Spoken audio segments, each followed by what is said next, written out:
Hello and welcome. This is Political Paradigm and I am Terry Utomi, where we're rolling in the independence fever over here.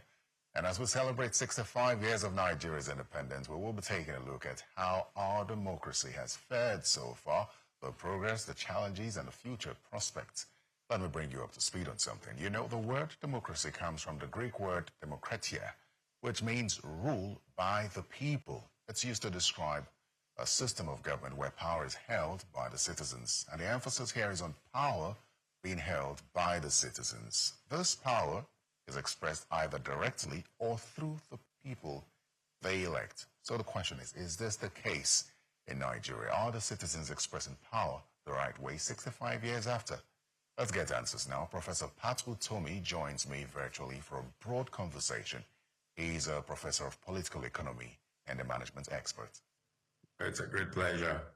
Just before we go into the Democracy Day conversation, I just want to get your quick reaction to the court ruling on your shadow government, which you had intended to form. We now understand that the Federal High Court in Abuja has given judgment on that. The judgment was delivered by Justice James Omotosho, describing your initiative as unconstitutional. What's your reaction to that? Well, what's the point in reacting? I hope the lawyers will have something to say, but we're not looking to find a place in the Constitution of Nigeria. But thank God this happened. I was joking on a show some months ago, and I says that this finally ensures that I get mentioned in Nigerian history because this is unprecedented. So whatever it is, we're not looking for a place in the Constitution. Well, what does this mean for you? Is this does this put to rest the conversation of what you had intended? Because you had explained what exactly you intended to do with the shadow government. Does this put everything you had planned to rest, or do you think that you have an alternative action to take?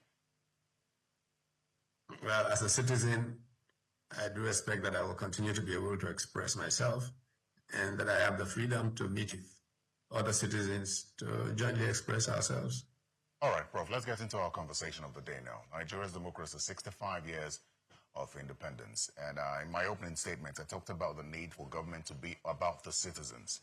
So let me ask you directly in terms of democracy. After 65 years, can we say that Nigeria is running with the right idea of democracy? Well, you know, democracy varies everywhere, but there are certain fundamental attributes of democracy, certain features you expect to see wherever there is democracy.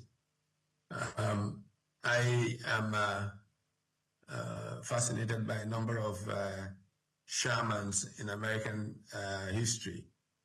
One shaman was the very first, the only person actually to sign all 4 documents of the American Revolution. The second shaman, interestingly, alongside Ulysses Grant, were the most celebrated generals on the Union side in the War of Independence. And one of the things that this particular, the first shaman was famous for, was saying that we don't do it for ourselves. We don't do it for our ego. We do it for the Creator. In many ways, therefore, a perception of democracy as a good for all, the common good of all, which pleases the Creator. In modern political science, David Easton defined this as authoritative allocation of values. How do you determine the authoritative allocation of values in society? This means associational life. It means that people have to associate to be able to build a basis for their requesting of their agents, because since all of us can't govern at the same time, or we can have a classic Greek city-state where everybody gathers in the town hall square, we need agents to represent us. So the fundamental issue in democracy, therefore, is the agency function. How do those agents, whether they be legislators or executive or even the judiciary, how do those agents ensure that the people's will prevail? My personal verdict is that in Nigerian history, this has not been quite the case. The German philosopher, contemporary philosopher, Jürgen Habermas, who generally is referred to as the philosopher of the public sphere, essentially argues that democracy and the marketplace of ideas literally co-terminal, if you will, that what makes for modern democracy is that the will of the people flows out of rational public conversation. Wherever rational public conversation is either feared or suppressed, you can call it a democracy.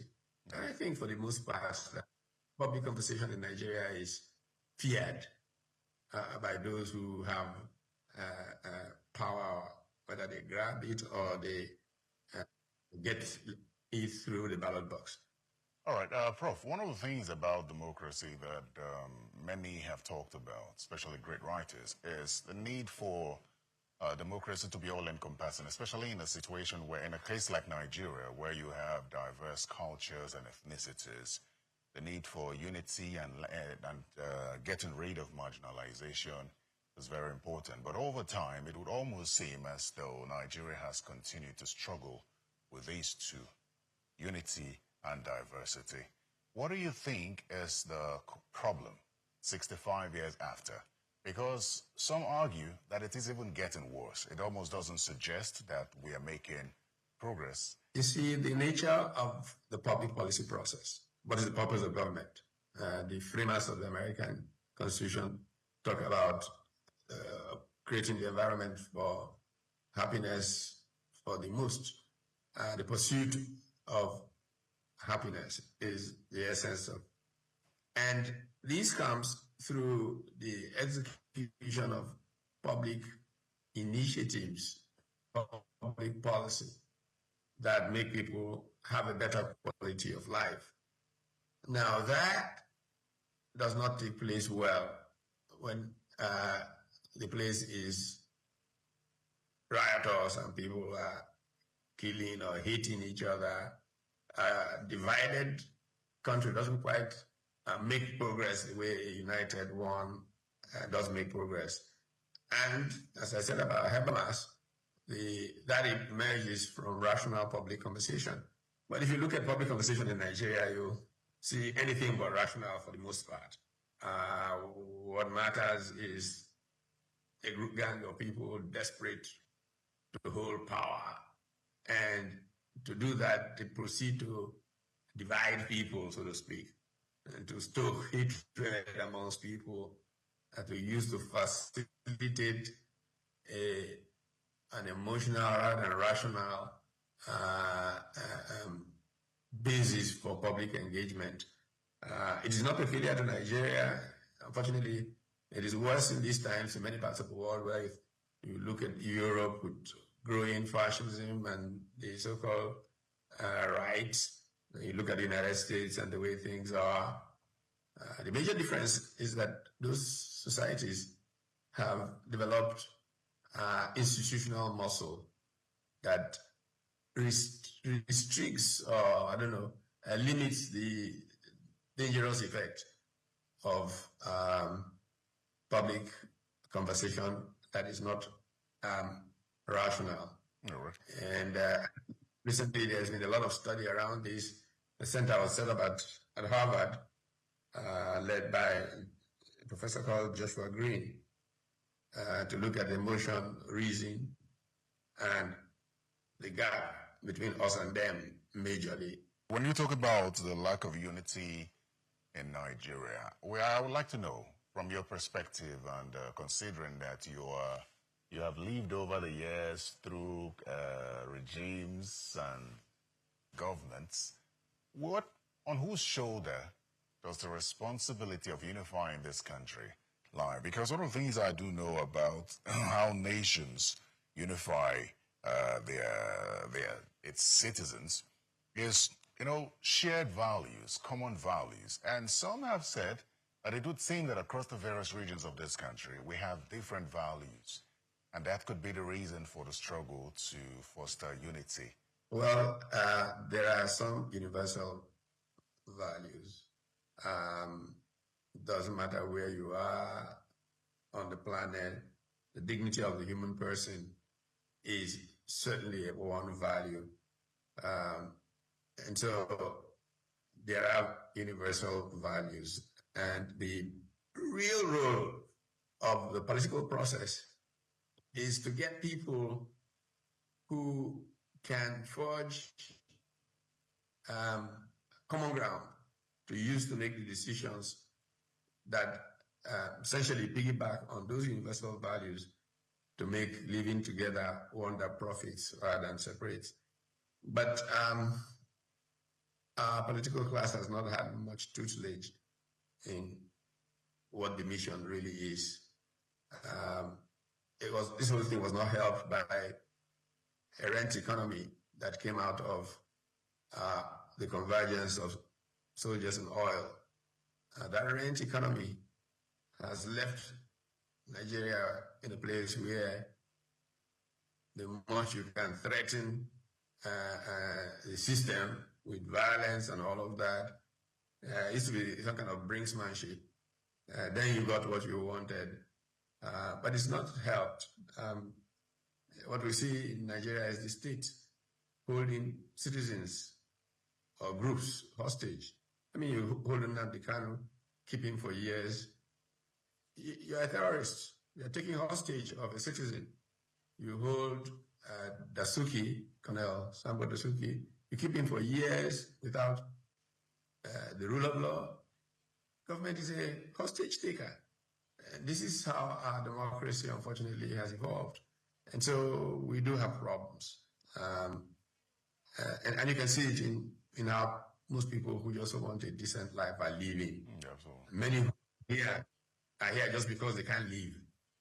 But look, I just got in a few hours ago from the United States. And one of the conversations I was privileged to be involved in was checking the numbers. There's a group called NAPSA, I think the National Association of Nigerian Pharmacists in the Americas or whatever.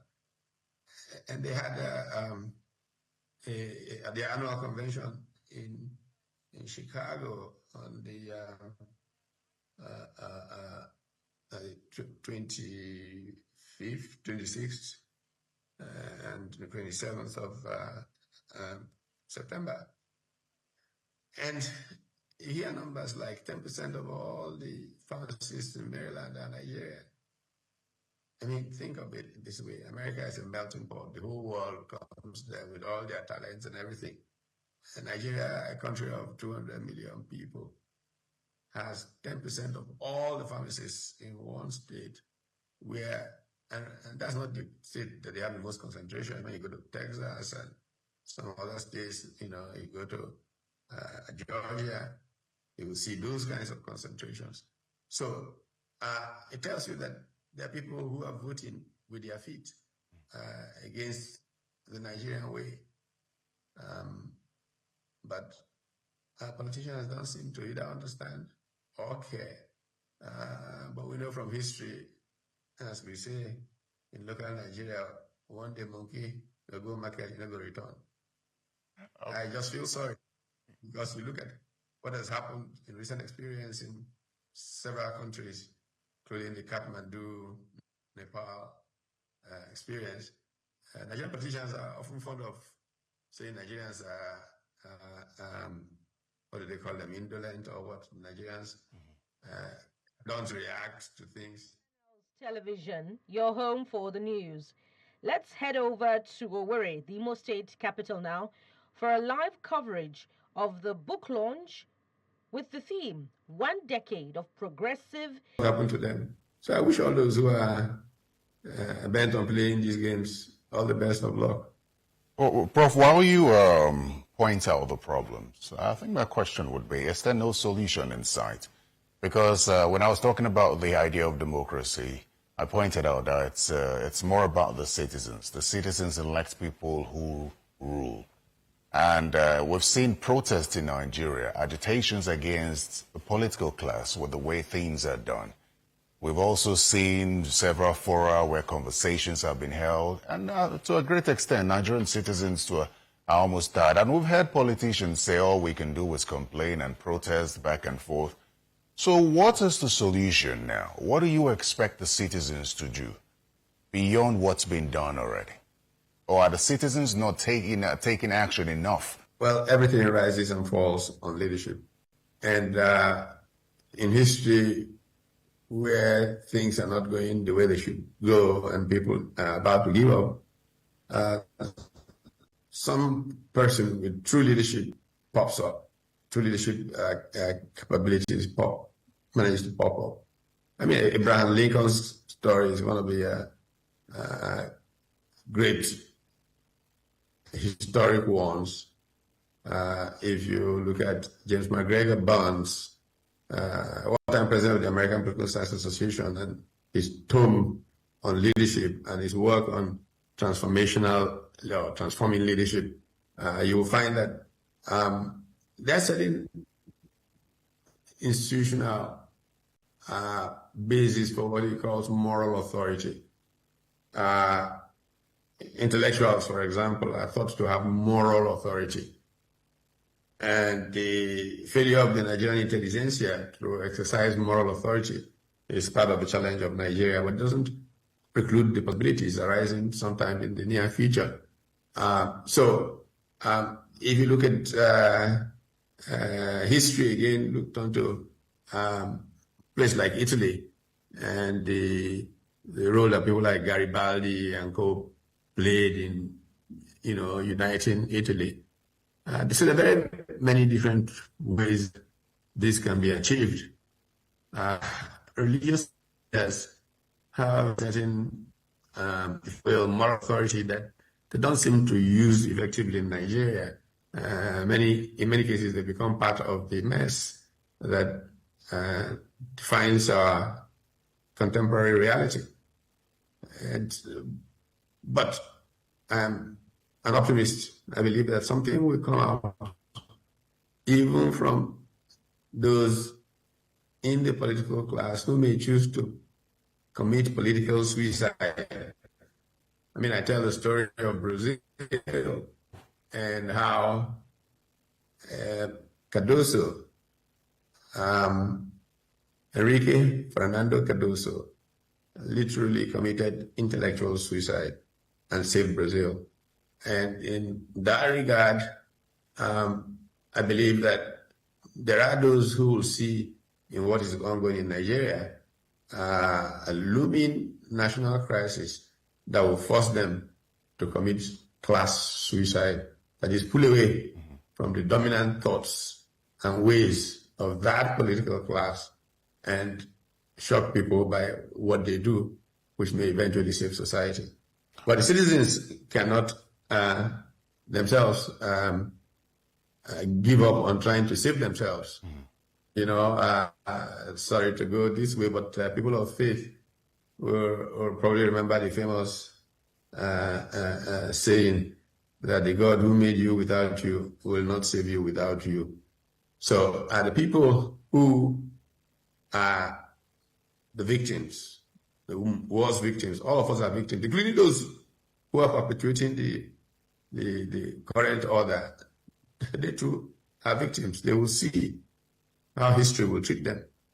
The bottom line, as one of my shamans, William Sherman, the general who took the Union forces to the sea, and he capture Savannah, Georgia, and all of that. Famous from the so-called shamanesque declaration. And that one says, I don't care about the politics. If drafted, I will not run. If elected, I will not serve. What he wanted was the moral good of the unification of America. And there are many of us who stand like that. I have myself tried to make a shamanesque declaration. People who are driven by their egos and whatever other things go with it will realize, as again another American writer, Ryan Holiday, puts it in a 2016 book, the ego is the enemy. And the people whose egos are driving will eventually find out that their egos become the death of a society. And history will treat them with such contempt. And funny enough, many of these guys are getting to where biology will sort this out very soon. Well, that's a very interesting way to put it, Prof. But I think one of the challenges with that is that we've even seen younger people get into those political positions and do worse things. And that leads me to the question of our electoral process, because it's a very vital part to improve our democracy as a nation, to allow for genuine people with good interest of the nation to get to that point before we can even talk about political suicide, which you had mentioned. What do you make of our electoral process? You know, you can choose to be politically correct, or you can choose to be honest and face up to a reality.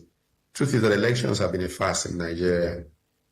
I have been involved with almost all of them in different ways, as a civil society activist, as a political actor running for office, as essentially a citizen.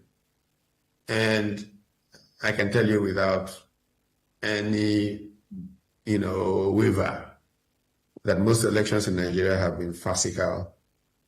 And so, but you see that in the fact that legitimacy is problematic. And legitimacy, when not conferred, makes implementation of policy very difficult. And this is why Nigeria is far, far behind its peers. If you turn to what the Malaysians, for example, did, when they had these challenges, at the time we had our civil war here, Malaysia had race riots. And Mahathir Mohamad, criticized the then Prime Minister, Tun Abdul Razak, and he was expelled from the party, UMNO, United Malay National Organization. He went and wrote a book, The Malay Dilemma, which captured the imagination of the people. Of course, the story is told well of how he returned to politics, reabsorbed, became Prime Minister, and said, look, borrowing from Lyndon Baines Johnson, he said, it is better for everybody to be inside the house, pissing out, than for people to be outside the house, pissing in. When people are pissing into the house smells terrible, and no one can stay there. But if you can bring everybody into the house and they are pissing out, then peace and pleasure permits for prosperity and the success of the country. You see how that turned Malaysia around. So I'm hoping that somehow wisdom will dawn on the Nigerian people and on the political actors. Some of us have done our bit. We can say, thank God we did our bit, and let history judge all of us. All right, Prof, I'm going to ask you this cliche question because we don't have an answer yet, and it has to do with the trust deficit between Nigerian, the citizens, and their elected officials. Over time, it would almost seem like it's deteriorating. And I'd like to ask you if there's any solution in sight, or if we have to live with it as it is. Well, first of all, good people should stop pretending that it is not their fault that the place is a mess. they are complicit.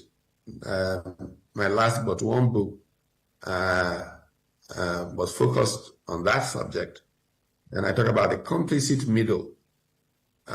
Many who keep quiet because either they're hoping that the next time around will be their turn to do the damage, or those who keep quiet because they don't want trouble. They just want to enjoy one corner they are in. They don't want to be accused of speaking up and to lose contracts. They all keep quiet, and things are going.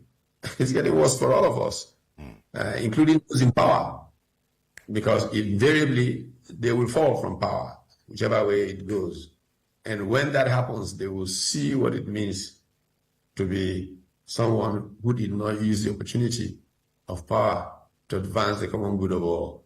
It's a no-brainer. It's there. It's just that people sometimes don't think clearly enough and are consumed by the moment. All right, Prof, let's talk about the economy now. The question would have to be how Nigeria can diversify its economy to reduce its dependence on oil. We've heard governments talk about agriculture, but it almost seems as though the investment in agriculture have not yielded much enough to be considered an option for diversifying the economy. Well, why will agriculture yield much when the politics have left Nigeria in a rolling civil war? We like to pretend about it. There's insurgency here, there's that. More people are killed in Nigeria every day than in most of the civil wars going on in the world. In Ukraine, even in Gaza, more people are being killed in Nigeria every day than in those places. But we have a way of pretending that we are not at war. But Nigeria is at war. And not even a moral equivalence of war, but a real war. And so if nobody's farming, progress is not taking place. Is that all there is to it? Because we know that governments over time... For agriculture, that is part of it. That is part of it in terms of agriculture, which is a fundamental thing. Second, we don't believe in planning. We may mouth platitudes to it, but we don't plan. Look, every part of Nigeria is endowed. Nowhere in Nigeria is barren. If you take a development strategy that focuses on what structural economists today will call a latent comparative advantage, that is taking de facto endowments of every particular area in Nigeria, prioritizing, getting some particular endowments, and using industrial policy, limited industrial policy, not the Prebisch kind of thesis of import substitution, and you support that sector for a period, they become globally competitive, you will see that sesame seed will provide Nigeria more economic growth than oil has. Light leather goods manufacturing in the Northwest will provide Nigeria much more than oil is providing today. Even still staying in the Northwest, you take gum arabic and such products, and you create an industrial park. Chemicals industry in the Northwest will be providing Nigeria much more than oil is providing. Then the hydrocarbons value chain remain in wherever they are. You look at one of the things that frightened me the most about Nigeria's disgraceful underperformance is the length of our coastline. I tell you, I recently celebrated my 40th wedding anniversary, and where did we choose to go? Morocco. From Marrakesh to Casablanca and such places, and a huge fortune that flows into Morocco from tourism will tell you what could happen if we were just a little serious. And on another trip to Morocco some years ago, I went to Tangiers, and the port of that city, Tangier Med, what it can do for the economy of a country is shown there. It's not a surprise that I just saw, perhaps yesterday or so, some write-up that suggests that Morocco is now the only African country with a investment grade rating, from one of the investment rating agencies. Nothing happens by accident. This is deliberate. You go to Morocco, the toilets are clean everywhere, tourists are coming, what does it take to do simple things like that? I was in the UK and I tried to sell Nigeria to some friends of mine. Some of them got so excited, they went to a travel agent and said, we want to go on vacation to Nigeria. And the travel agent nearly fell off their chair laughing. He says, Nigeria is hell. Who goes to Nigeria? What do you mean you want to go to Nigeria on vacation?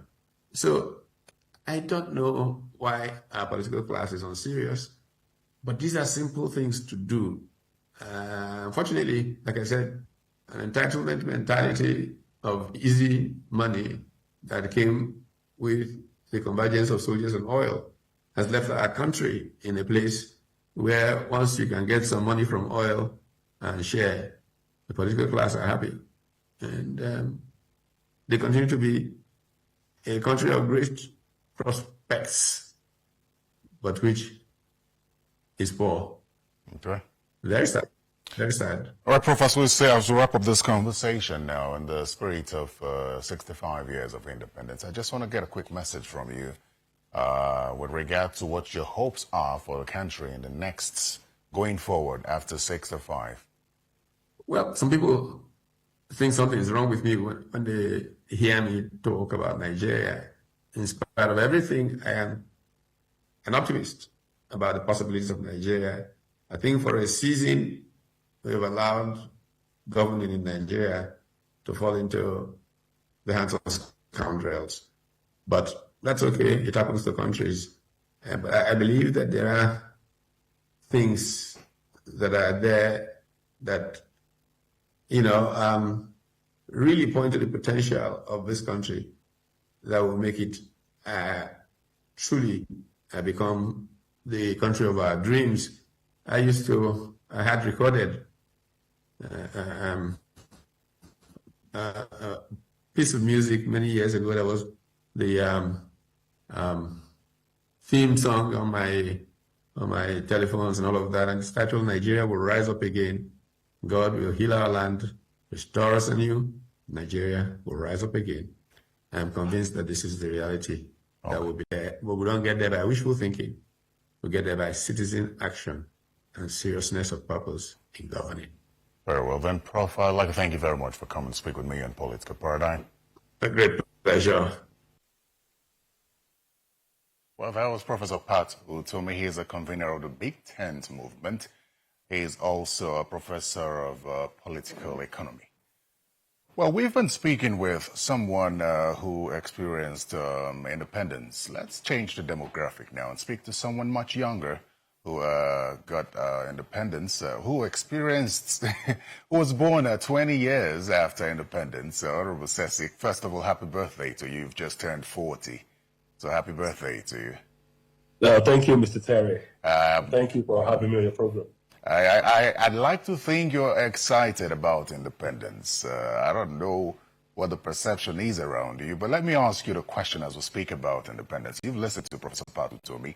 He's not in our age group, but he's spoken from a perspective that almost suggests that he's disappointed in the state of the country or the growth rate of the country 65 years after. Are you excited for 65 or disappointed? Yes. Thank you, Mr. Terry. And I listened to our leader, and, which is Prof. And I would say that in as much as we are not where we want to be, we are also, it's important that we also concentrate on the the few things that we've been doing right. 65 years is a lot, independence, and but to trace the beginning of our nation's story, a trajectory of trials, forged fire, progress, east, through perseverance and in the future beckoning with promise. We know there is still a lot that we can achieve, but are we making progress? The answer is yes. Can we do more? The answer is yes. And what are we doing? I believe over the years, if you look into our trajectory, and from 1960 when the flag, the green, white, green rose, Nigeria has been a canvas of ambition and adversity. We've grown from 45 million souls to over 230 million today, Africa's most populous nation. So GDP is growing. That's over $400 billion. It's a time to reflect on where we soared and stumbled and steadied ourselves, and we'll end with a vision that is clear. I mean, a clearer vision for tomorrow. All right. As a young person who's privileged enough to be in politics, I'd like to think that you've been able to see Nigeria from at least two perspectives, outside and inside politics. And if you could take a look, if you could reminisce on what it was for you as a young person growing up, how Nigeria was, the political space, and what it is now that you've experienced so far in the last 2 years of being in the House of Representatives, could you talk to us about this aspect of positive or negative growth, which you mentioned in your opening statement? Like I said, even though we are not, I'm not as old as Prof, but the little I've experienced thus far, gives me hope. If people like as young as us can have so much hope in the country, some of us came back to this country because we believe that this is where the future lies, and believe that the country that we pray for can only be achieved if only we empower ourselves as youth and we get actively involved. And the past 2 years, we've seen a lot of investment from this administration, especially targeted towards the youth, because we believe that the future that we emphasize, the future that we talk about, I would say has gone past the age group of Prof, and I'm sure Prof is looking towards our own generation to see how we can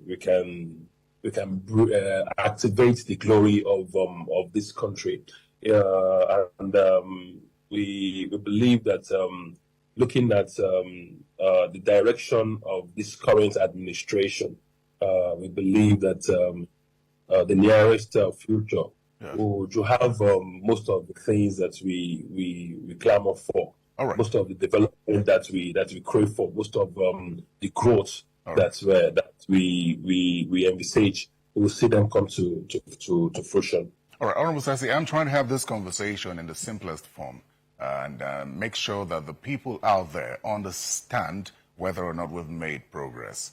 And you've talked about the involvement of young people and the expectations they should have. Just so it doesn't sound political, I want to ask you, because one of the problems, you also talked about Prof, looking up to us, this younger generation, to do a little differently. And there's a greater awareness among the young people now in terms of what the political class does and how they lead. And that's why you hear young people threaten to not vote when the next election comes. But one thing is very important: holding political leaders, elected officials accountable. As a young person, do you think that the young people, this generation, is holding the political class accountable? I know how, I don't know how you take that as a politician, but then you're still a young person, and I'm not trying to have the conversation using our demographic now? Are we taking the current political office holders? Are we holding them accountable? It all depends on how you see it, or the context at which we want to frame the question. Looking at myself, I believe at some point the only way I can encourage the youth or my own constituents to get involved and hold the political office holders accountable is by us getting involved. And that is what led to someone like us getting involved. Because I was actually done with sitting outside and complaining. We believe that if truly we have what it takes to lead, if truly we have what it takes to participate in the leadership of and the growth of this country, the answer is not by not voting. The answer is not by staying outside and criticizing or critiquing the government. The answer is getting involved and actively getting involved. And there are so many ways we can take charge. And it's not only by protest. It's not only by being strategic. That is why I try to tell a few of my contemporaries to see. You can be on the other side and be complaining, and that complaint can go on for years, and nothing will change. But if truly you believe that we can do better as a nation, and we see ourselves as the answer, the next thing to do is to be involved. The next thing to do is to actively get ourselves equipped with the knowledge and the skill of leadership. And that is what I've been doing. I find myself with the opportunity of being here today. So what I can do is to also invest in my youth and let them know the reason why they need to be actively involved in the governance of this great nation. When you say actively involved, could you specify? Because I know we all can't be in politics. Politics is not the only way to fix the country. Let's take our economy for instance.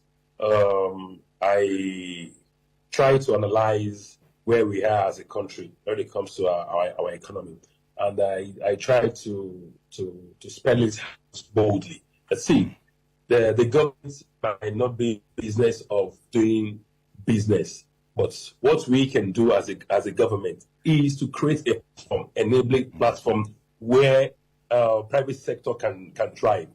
And over the past 2 years, what this current administration has done is to stabilize the economy, is to push an enabling society where private sector can come in, or that will be encouraging for private individuals, foreign investors. And the only thing we can do as a government is to create the platform, which we are trying to do.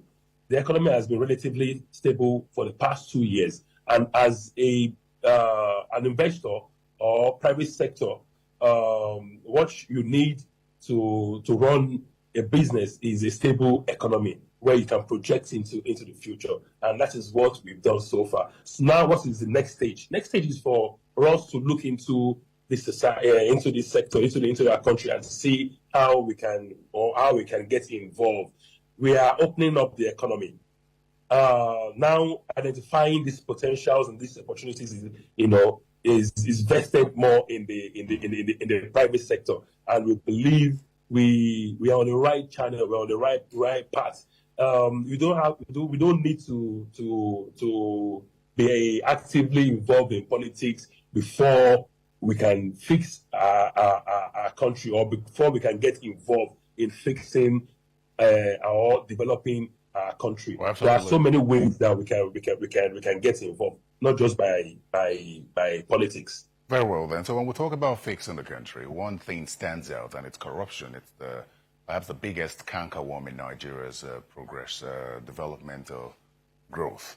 Now, as a politician, and I always want to lay emphasis on the fact that you were not there, you only just got into this position about 2 years ago. So I'd like to think that you had concerns and you had ideas of what could be or what you intended to change when you got into power, when you do get into power.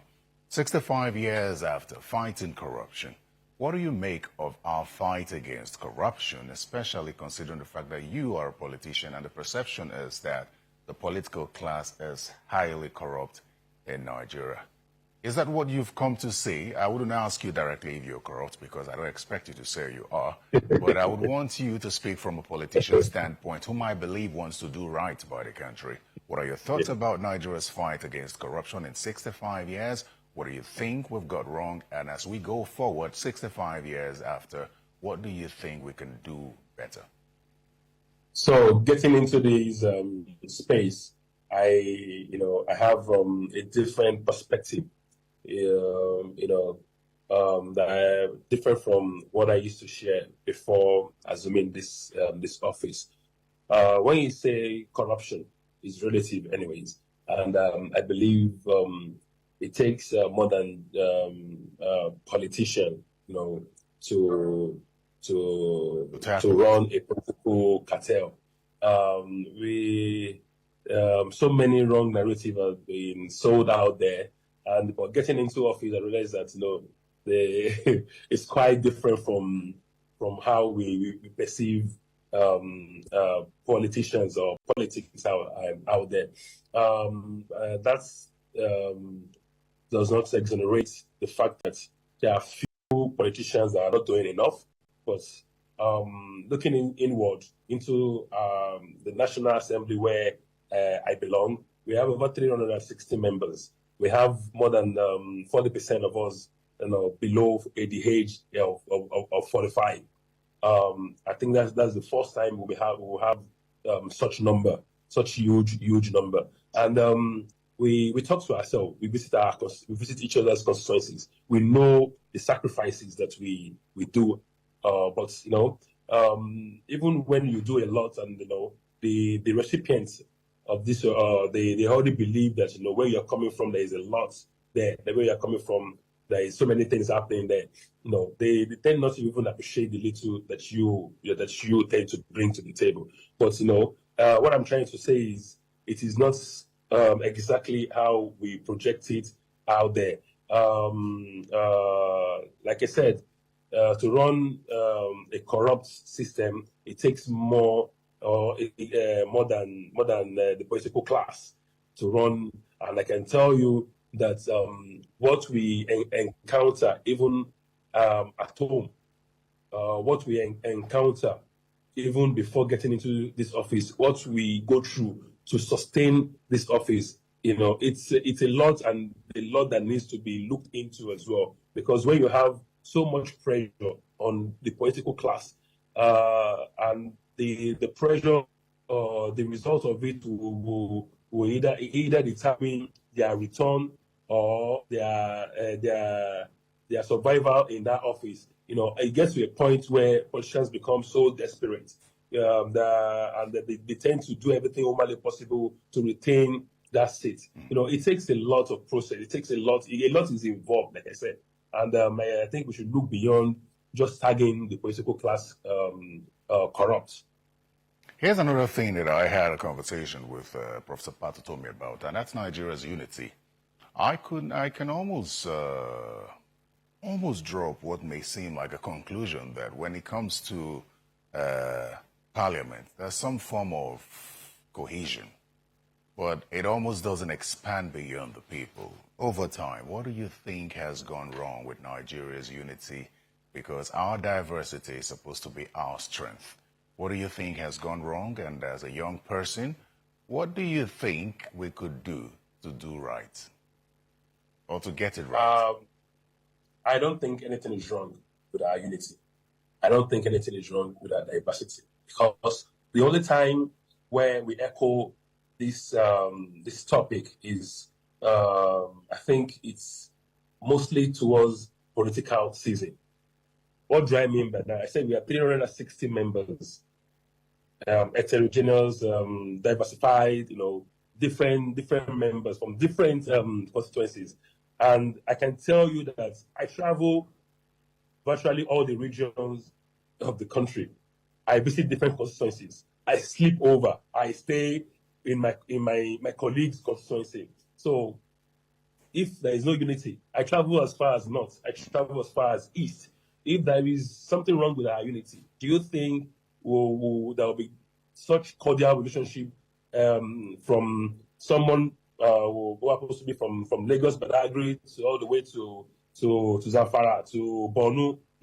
So I believe it's just a narrative that is popular, amongst the political class. And but on the streets, I believe that Nigerians are united.